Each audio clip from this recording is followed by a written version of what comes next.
nyata. Ada seorang bayi yang dibaptis. Ketika dibaptis, papa mamanya mengadakan pesta untuk ucapan syukur. Karena itu di negara barat, musim dingin, bayi itu diletakkan di satu tempat. Tapi setelah tamu-tamu datang dengan mantel-mantel yang tebal, mencari loh di mana bayinya. Akhirnya ketahuan, tanpa sengaja bayi itu tertimbun dengan mantel-mantel yang tebal dan meninggal. Bayi yang harusnya dirayakan justru meninggal karena pengabaian daripada tamu-tamu itu sendiri. Bicara tentang Natal, coba saudara pergi ke New York, coba saudara ke Hong Kong, coba saudara ke Singapura, pergi ke Hong Kong, pertengahan November jalan-jalan sudah dipadati dengan suasana Natal. Tapi pertanyaannya, apakah Yesus dihormati? Apakah saudara dan saya sadar bahwa Natal itu adalah mengenai Yesus? Kadangkala kita lebih khawatir akan sanggul kita daripada ibadah itu sendiri.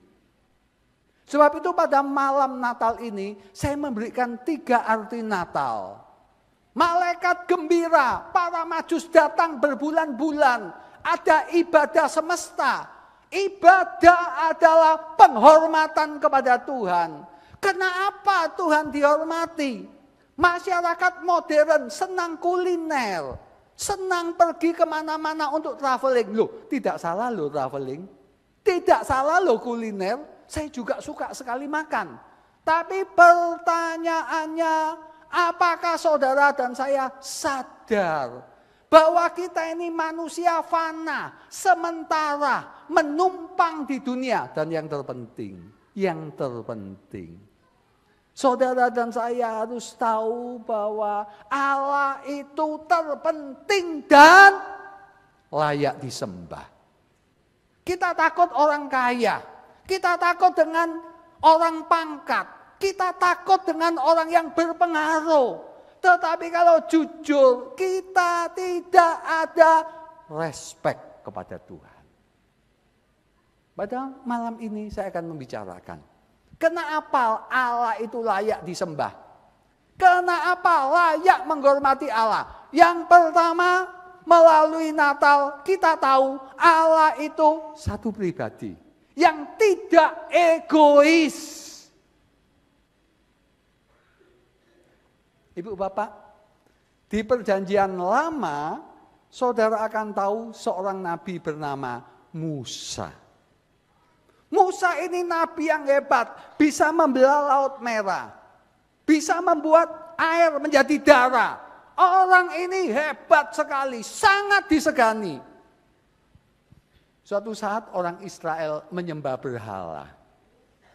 Tuhan sudah naik pitam. Dan Tuhan berkata apa? Musa, kamu pergi. Orang Israel saya bunuh. Setelah itu kamu saya angkat jadi bangsa yang baru. Menggantikan Abraham. Wah, saudara yang namanya laki, kalau disuruh menggantikan kehormatan orang lain, kalau jujur senang. Tapi yang namanya Musa tidak mau. Dia omong apa? Jangan Tuhan. Apa kata orang Israel, orang Mesir terhadap dikau? Engkau tidak bisa menolong bangsa Israel. Saudara, Musa ini hatinya ingin menyenangkan hati Tuhan. Kadangkala batu sandungan bagi orang mau percaya Yesus yaitu apa? Katanya orang Kristen ini tidak hormat sama orang tua. Saya pernah datang ke seorang ibu itu berkata, mantuku, anakku kurang baik sama saya. Katanya pemimpin karaoke tempat aku belajar nyanyi, jangan jadi orang Kristen. Orang Kristen itu tidak hormat sama orang tua. Saya omongi terus terang, oh enggak betul. Kalau ibu bapak lihat kehidupan Yesus, Yesus yang adalah Allah yang menjadi manusia, tidak punya sikap sama sekali egois. Contoh yang real apa? Kalau jujur, Yesus itu tidak butuh manusia. Wong dia pencipta, dia disembah malaikat, mau datang ke dunia, wah itu sangat tidak egois saudara. Coba saudara bayangkan seorang yang kaya, rumahnya dari marmer, tiba-tiba masuk ke satu gubuk. Gubuk itu banyak ayamnya, ayamnya berterbangan kemana-mana dan mengeluarkan kotoran, baunya tidak enak. Maukah kita datang ke tempat itu? Dan yang menarik lagi waktu Yesus disalib di kayu salib. Di tengah keadaan sangat menderita. Kalau saudara melihat Yesus disalib, seharusnya dia masuk ICU. Seharusnya dia diberi betadin. Tidak mungkin diabaikan. Tapi di atas kayu salib, Yesus dengan napas tersengal-sengal dan megap-megap masih berkata, Mama, ikuto Yohanes muridku yang terkasih. Yohanes, tolong terima mamaku. Loh, pertanyaannya, kenapa sebelum Yesus meninggal 5-6 hari tidak memasrahkan mamanya? Menunjukkan hati dia tidak egois, tetapi memikirkan orang lain. Sebab itu ibu bapak bicara tentang Natal. Bicara tentang Allah yang tidak egois, yang menghampakan dirinya. Tidak memikirkan kehormatannya, rela datang ke dunia. Kedua, apa artinya Natal? Natal artinya Allah kita itu berinkarnasi dengan satu sikap yang luar biasa. Tahun 1969, Presiden Nixon ketika tahu Apollo mendaratkan kakinya, astronot mendaratkan kakinya ke bulan, dia berbicara dengan lantang. Sejak hari penciptaan, maka manusia mendaratkan kakinya ke bulan, itulah peristiwa terbesar dan terhebat. Billy Graham menyangga. Hari terbesar setelah penciptaan bukan manusia pergi ke bulan. Tapi Natal, Jumat Agung, Paskah. Kenaikan Yesus ke surga, turunnya Roh Kudus, dan kedatangan yang kedua kali. Peristiwa yang terbesar sejak penciptaan, yaitu Natal, Jumat Agung, dan Paskah. Ibu bapak, kita berpikir Allah itu dalam pusaran angin menderu, dalam gempa bumi, dalam badai, dalam halilintar. Tapi yang menarik, Allah kita menyusut menjadi sel telur di rahim seorang Maria yang mungkin usianya 15-16 tahun. Tergantung kepada minuman air susu seorang remaja. Ketika Ratu Elizabeth pergi ke Amerika, dalam waktu beberapa hari menghabiskan banyak rupiah, banyak dolar. Toiletnya dari kulit kambing, membawa bagian ngatur rambutnya, sangat dihormati. Teater yang ada di London, ada tempat khusus untuk ratu. Dia lewat, ada trompet, ada sopan santun yang sangat tinggi. Tapi yang menarik, ketika pencipta alam semesta datang, dia tidak memilih istana Herodes. Dia tidak memilih Spanyol. Dia tidak memilih Romawi kerajaannya. Tapi dia memilih palungan. Allah kita bukan Allah yang sombong, saudara. Allah kita adalah Allah yang jenpe, rendah hati. Sebab itu pada suasana Natal ini, belajarlah menghargai orang lain. Tidak memandang ras, tidak memandang deposito. Kalau bicara sama orang nadanya sama. Jangan kalau sama orang kecil nadanya kasar.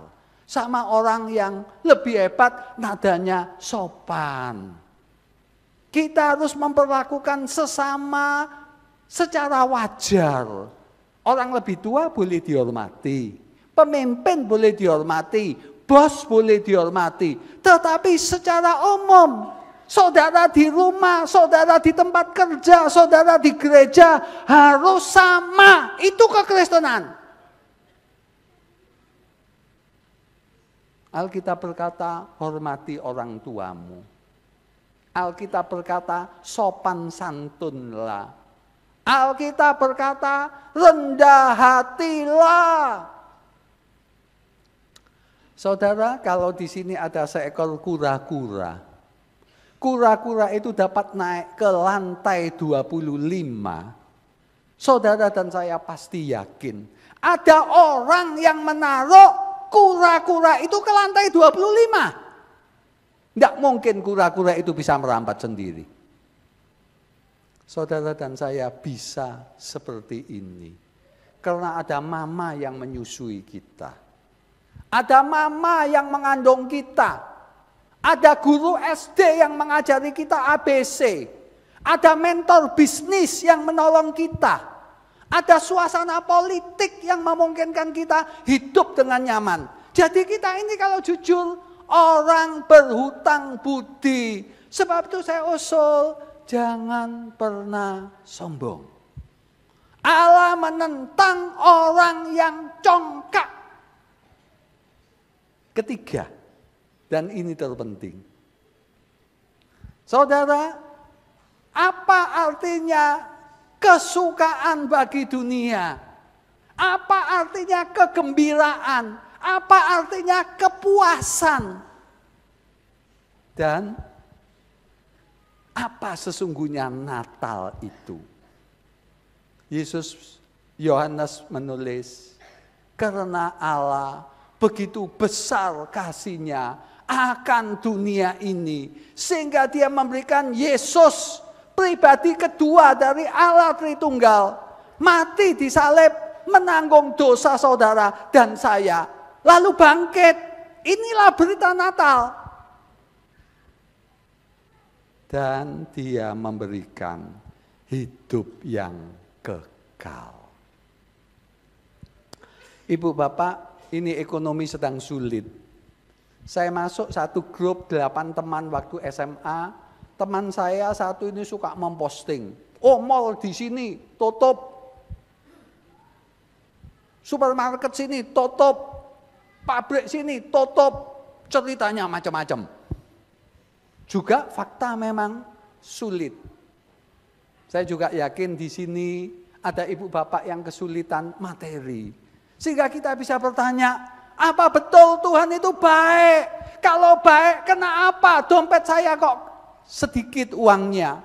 Kalau Tuhan baik, mengapa saya berdoa kena kanker, tidak sembuh-sembuh? Kalau Tuhan baik, kenapa saya tidak punya anak?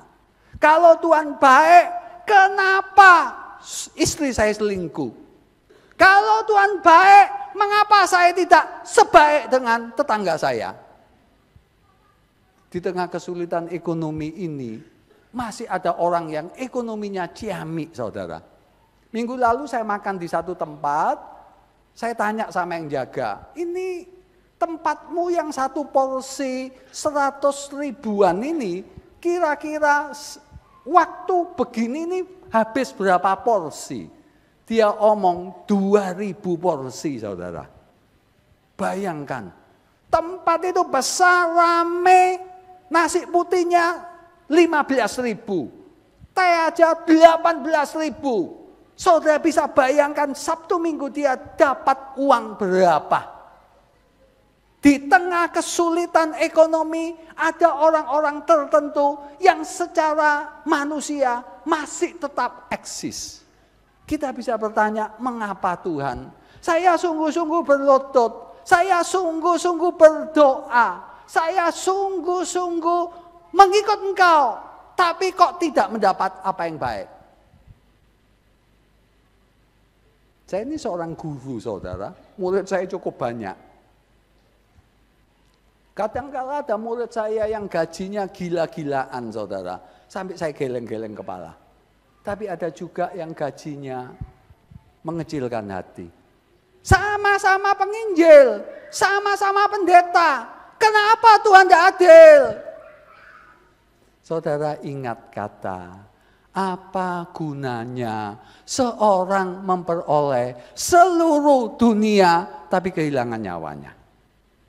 Saya sama sekali tidak mengatakan materi tidak penting. Tidak ada uang, tidak ada apa-apa yang jalan. Saudara main HP perlu pulsa. Saudara pergi ke dokter, tidak bisa saudara berkata, Pak, saya ini sakit. Saya tapi tidak punya uang. Bikin resep ya, nanti tak balas dengan doa dan puasa. Tidak bisa. Tidak bisa, uang itu penting. Tapi saya juga mau mengingatkan saudara. Apa gunanya seorang memperoleh seluruh dunia tapi kehilangan nyawanya? Ibu bapak yang sudah berusia 60 ke atas bersyukurlah. Umur saudara jak puktola lumayan. Betul ya? Tapi Tuhan juga berkata umur itu ada batasnya. Waktu saya pelayanan ke Sydney, ada seorang ibu omong sama mama saya. Aku enggak mau hidup lama-lama. Sekarang aku 79, saya kepingin cepat mati.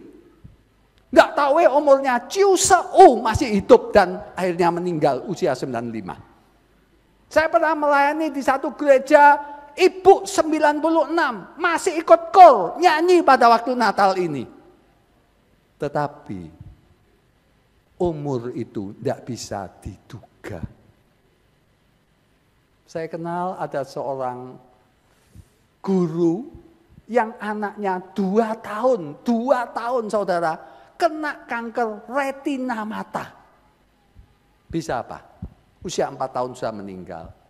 Beberapa kenalan saya, anaknya masih gadis, 18 tahun sudah kena kanker payudara.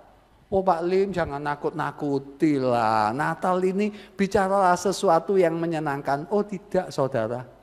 Hidup ini singkat, hidup ini pendek. Setelah mati kemana? Itulah yang perlu kita pikirkan.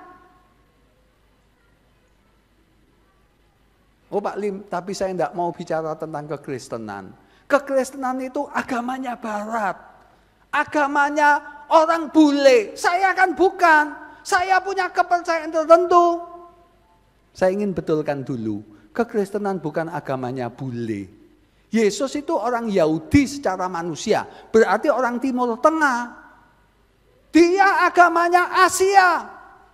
Tetapi Pak Lim, Yesus itu cuma sekedar manusia, sekedar nabi, sekedar guru yang agung. Saudara, sekali lagi saya ini seorang guru. Saya ini kalau orang menyerang kekristenan, saya tidak marah. Kenapa? Siapa tahu yang nyerang itu betul. Sebab itu kalau omong Yesus bukan Tuhan, saya teliti. Kenapa dia kok omong gitu? Kalau ada orang omong Yesus itu bukan jalan keselamatan, saya juga teliti. Kenapa kok begitu?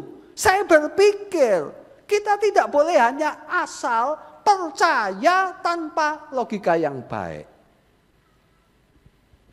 Saudara, suatu hari astronot yang ateis keliling luar angkasa. Setelah dia keliling luar angkasa, lalu dia omong, setelah saya keliling, saya tidak kelihatan Tuhan itu. Tidak ada Tuhan, sebab itu betul Tuhan itu tidak ada. Seorang dengan bijaksana menjawab, kamu mau tahu Tuhan ada atau enggak, hai astronot? Sebetulnya gampang. Waktu keliling di luar angkasa, kamu buka baju astronotmu, langsung terjun. Kamu ketemu Tuhan atau enggak kira-kira? Betul ya? Jadi itu sudah gampang. Yang kedua, Yesus itu sekedar manusia. Nabi, guru. Tapi bukan Tuhan. Saya memberitahu satu peristiwa nyata. Di satu negara yang anti Tuhan, didirikan panggung yang besar. Pendeta-pendeta didudukkan, dikumpulkan. Ada puluhan ribu petani Kristen. Lalu seorang pemimpin anti Tuhan menjelek-jelekkan kekristenan selama 30 menit. Lalu dia panggil pendeta yang senior. Pak pendeta, saya beri waktu 5 menit membela bahwa kekristenan betul. Pendeta ini berkata, Pak, saya tidak butuh 5 menit. Saya cuma butuh 5 detik untuk membela iman Kristiani. Di hadapan puluhan ribu petani Kristen, pendeta ini berteriak, Yesus bangkit. Seperti gemuruh gelombang laut, mereka berteriak bersama-sama, sesungguhnya Kristus bangkit. Saudara, Alkitab kekristenan diserang bukan main. Yang menarik seorang pendeta berkata, kalau saya menemukan tulang belulang Yesus, saya akan meninggalkan iman Kristen. Tapi ada orang juga berkata, oh Pak Lim, penginjil Lim, saya sih tidak mau masuk surga. Soalnya surga itu membosankan. Saya ingin masuk neraka. Soalnya apa? Neraka itu penuh pesta pora. Kalaupun panas, saya pasang AC. Jadi di mana-mana dingin. Saya ingat di kota Surabaya ada satu tempat makan ayam goreng yang terkenal. Dimasak di depan, wajahnya besar. Saya kadang-kala ke situ dan saya omong sama yang masak, Pak, neraka nanti panasnya seperti minyak Velma yang mendidih. Yang masak ini suka bergurau. Oh tapi enak neraka itu, ceweknya cakep-cakep. Saya juga omong, Pak, andai kata, ini kan jalan besar. Banyak artis Hollywood datang pakai bikinian semua. Lalu tangan Bapak dimasukkan ke minyak yang mendidih. Masih bisa menikmati cantiknya artis Hollywood. Saudara, orang sering bergurau, oh tidak ada neraka. Kita ini umumnya pedagang, betul ya? Ya gayanya gini aja, pedagang itu nimbun barang, kalau tidak untung ya rugi. Saudara masih ragu-ragu surga ada, neraka ada, masih ragu-ragu, saya usul siap-siap dulu aja. Anggaplah neraka itu ada, surga itu ada. Kalau nanti tidak ada, ya tidak apa-apa toh, kita sama-sama jadi debu tanah. Tapi kalau sungguh-sungguh ada, celaka betul-betul kita. Misalnya malam ini kita ditawari, ayo naik Cathay Pacific pergi ke Hong Kong. Setiap orang yang naik diberi 100 juta. Menginap di hotel bintang 5. Dan tur makan semua bebas di Hong Kong. Tetapi ibu bapak ada kabar lainnya, yaitu apa? Mesin pesawat ini rewel. Sampai ke Hong Kong 50%, meledak di udara 50%. Ayo silakan yang mau terus tak antar, yang tidak berani turun. Saudara masuk yang turun atau terus? Kita sorry ya, harus berpikir kekekalan sekarang. Kenapa? Hidup itu tidak pasti. Gempa bumi, kecelakaan. Saya ingat ada seorang yang ngurus WNI. Waktu itu zaman-zamannya ngurus WNI. Ada seorang nenek 80 sekian ngurus WNI. Dan ada seorang pemuda juga ngurus WNI. 10-15 orang ngurus, yang muda ini Nyendir neneknya, "Loh nek, buat apa bikin WNI?" "Oh saya sering ke Amerika, jadi perlu WNI supaya lebih gampang." "Oh gitu ya." Tapi dia omong, "Wah nenek WNI-nya belum keluar, nenek sampai dulu," kira-kira gitu. Betul saudara, biasanya waktu itu dulu 1 tahun. 1 tahun mereka keluar semua dan waktunya disumpah. Selidik punya selidik, neneknya masih hidup mau disumpah. Setelah dicari, pemuda itu yang cari nenek, gak ada dia. Saudara tahu kenapa? Kecelakaan dan meninggal. "Oh Pak Lim, saya naik mobil, gak mungkin kecelakaan." Saya tahu 2 orang yang meninggal di rumah karena terpeleset saudara. Satu usianya 27 tahun, satu 47 tahun. Diajak temannya mau makan. Dia tergesa-gesa ngambil baju, tertatap dengan keramik yang lancip. "Oh Pak Lim, jangan nakut-nakuti saudara." Saya tidak nakut-nakuti. Cuma Yesus berkata, apa gunanya seorang beroleh semua dunia tapi kehilangan nyawanya. Saya yakin di antara banyak yang hadir ini, semuanya cita-citanya ingin kaya, betul enggak? Enggak ada yang cita-citanya ingin masuk surga, betul? Yang real aja Pak Lim, seorang diinjili, percayalah Yesus dapat surga, dia keluarkan dompet, ini loh surga. Enggak ada dompet, enggak ada surga. Tiba-tiba waktu dia mandi, terjatuh. Usia 50-an meninggal. Saya tidak mengatakan dia didisiplin Tuhan dan Tuhan tersinggung, tidak. Tapi saya hanya omong dompetnya yang banyak tidak bisa memperpanjang usianya. Ibu bapak, saya ingatkan, Yesus bersabda, Alkitab berkata, ada surga, ada neraka. Saudara boleh senang traveling, boleh senang kuliner, boleh senang menimang cucu. Tapi jangan lupa, hidup saudara ini tidak pasti. Apakah jantung saudara sehat? Tidak tahu. Tidak tahu. Seorang pun tidak akan tahu. Banyak hal bisa terjadi mendadak. Sebab itu pertanyaannya, setelah meninggal, saudara kemana? Oh Pak Lim, surga membosankan, neraka yang enak. Kalau mau tahu neraka gampang. Pulang ibadah ini, masak air 1 dandang. Sampai mendidih, meluap-luap, saudara guyurkan ke atas sampai ke bawah.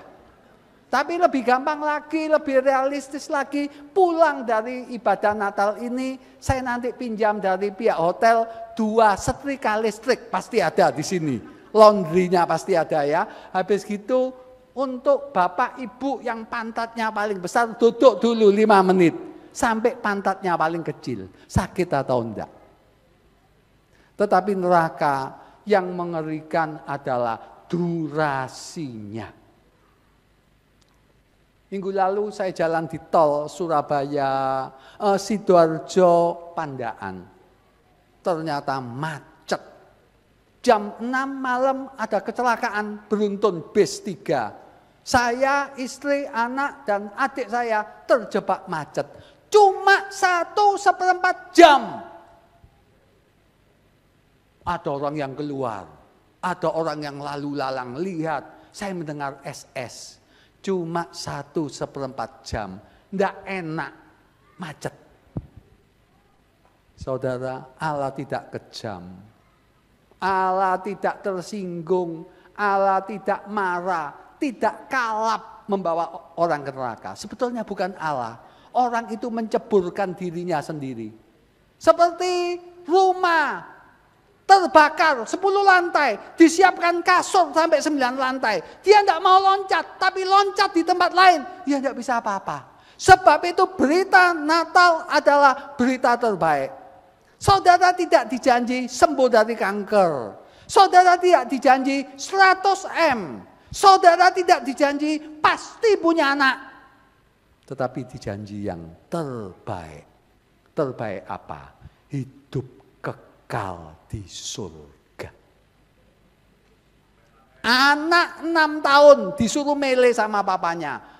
Nah, kamu anak tunggal, papa ini konglomerat, di sebelah kanan papa ada saham pertambangan minyak, ada saham pertambangan emas, ada 1 toples berlian. Sebelah kiri papa ada ciki, ada es krim. Saya mau tanya, anak 6 tahun pilih mana? Es krim. Kalau saudara pilih mana? Tidak usah diajari, betul ya, betul ya. Bila tidak dikasih pun kita rebut. Sorry saudara, banyak orang mendambakan uang, mendambakan kecantikan. Pergi ke satu negara, oplas. Loh, tapi ya ada expirednya toh saudara, oplas, betul ya. Oplas paling tidak 50 tahun, dioplas lagi ya tidak bisa lagi sudah. Bisa tapi sudah tidak karuan lah nanti kira-kira gitu. Artinya apa? Hidup ini singkat, hidup ini pendek. Sebab itu berita Natal yaitu apa? Allah kita tidak sombong tapi rendah hati. Allah kita tidak egois disembah malaikat, dia pergi ke gubuk yang reot, penuh kotoran burung, penuh kotoran binatang. Dia rela datang mendampingi hidup kita. Dan yang terpenting, dia tidak menjanjikan materi. Dia tidak menjanjikan kesehatan. Meskipun umumnya Tuhan memberi kita materi dan kesehatan. Tapi dia menjanjikan yang terbaik. Terbaik adalah hidup abadi selama-lamanya. Jikalau saudara meninggal malam ini, kemana saudara? Saya harapkan saudara umur panjang, 80 tahun, 90 tahun. Tapi tidak bisa. Tidak ada yang bisa memberi jaminan. Onassis punya anak namanya Christina. Sangat-sangat kaya. Dia omong, kalau kamu orang kaya pasti bahagia. Saya ini loh contohnya. Christina Onassis, saya tidak bahagia. Saudara mungkin tidak bahagia di dunia, tertekan. Istri saudara mungkin nyeleweng, suami saudara mungkin nyeleweng, anak saudara mungkin sakit. Tapi kalau saudara punya Tuhan, saudara ada jaminan setelah meninggal, saudara mendapat kekekalan di surga. Mari kita berdoa kepada Tuhan. Dalam suasana doa, saya minta saudara menutup mata. Tenang di hadapan Tuhan. Hidup kita ini di ujung tanduk. Tidak ada yang bisa memprediksi. Adik tingkat saya usia 47. Habis jalan kaki, dia berbaring. Tidak ada tanda-tanda. Tiba-tiba 1-2 jam kemudian dia dipanggil Tuhan. Saudara pasti punya kejadian yang lebih kaya daripada saya, yang menunjukkan hidup ini singkat, hidup ini pendek. Siapa di antara ibu bapak pada malam ini ingin minta ampun dosa, ingin mengaku dosa, ingin mengundang Tuhan Yesus masuk di hati? Saya minta dengan hormat saudara mengangkat tangannya di tempat masing-masing. Puji Tuhan ada tangan diangkat, puji Tuhan ada tangan diangkat. Saya ulangi lagi, siapa di antara ibu bapak yang pada malam ini pertama kali mau minta ampun dosa, ingin mengundang Tuhan Yesus masuk di hatinya? Saya mohon dengan hormat saudara mengangkat tangannya di tempat masing-masing. Puji Tuhan ada tangan diangkat, turunkan tangan. Terakhir kali saudara. Hidup ini seperti es, pasti meleleh. Tidak harus 70 tahun, tidak harus 80 tahun. Kalau jujur saya ingin saudara sehat, menikmati anak cucu. Tapi tidak ada jaminan seperti itu. Bukan berarti Tuhan main teka-teki silang. Tapi ya memang karena itulah kehidupan. Siapa di antara ibu bapak yang malam ini pertama kali, Tuhan ampuni dosa saya ingin mengundang Dikau masuk di batin saya. Saya mohon dengan hormat saudara sekalian mengangkat tangannya di tempat masing-masing. Silakan tolong diangkat. Sekarang semua yang mengangkat tangan saya minta berdiri di tempat untuk berdoa bersama-sama dengan saya. Semua tangan yang diangkat untuk berdiri di tempat masing-masing untuk berdoa dengan saya. Ya, silakan. Saya senang ibu bapak berdiri yang sudah mengangkat tangan, semua mengangkat tangan untuk berdoa bersama-sama dengan saya. Ibu bapak, doa ini bukan mantra, tapi doa ini cetusan isi hati kepada Tuhan, dan Tuhan ada di sini. Saya minta saudara mengikuti sepatah demi sepatah kata sebagai doa saudara. Tuhan Yesus, saya orang berdosa. Saya buka batin saya. Silakan dengan hormat. Tuhan Yesus masuk. Mengampuni dosa saya